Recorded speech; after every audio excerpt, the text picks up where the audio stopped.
आता बातमी संभाजीनगरमधून आहे। एकाच पक्षात असूनही एकमेकांचे विरोधक असणारे अब्दुल सत्तार आणि संभाजीनगरचे पालकमंत्री संजय शिरसाट यांनी एकाच गाडीतनं प्रवास केला।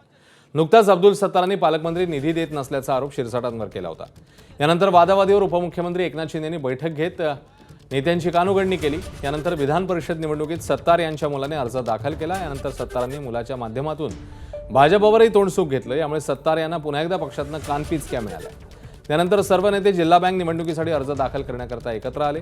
सत्तार आणि शिरसाट यांनी एकाच गाडीतनं प्रवास केला आणि दोघांची मनं जुळण्याचा दावा केलाय। त्यामुळे हा गोडवा कायम राहणार की अल्पकाळच टिकणार पाहणं महत्त्वाचं आहे। आमदार निधी कमी दिला, जास्त दिला, या तक्रारी आहेत। या तक्रारी याचा अर्थ पक्षामध्ये असलेली फूट नाही। एकनाथ शिंदे साहेबांकडे आमची बैठक झाली, तुम्हाला माहिती आहे। 3-3.5 तास लॉंग बैठक झाली।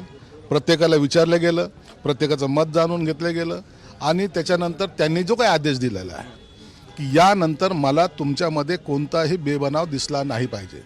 एकनाथ शिंदेने आमची मनं फेविकॉलच्या जॉईंटने जॉईंट करून दिली।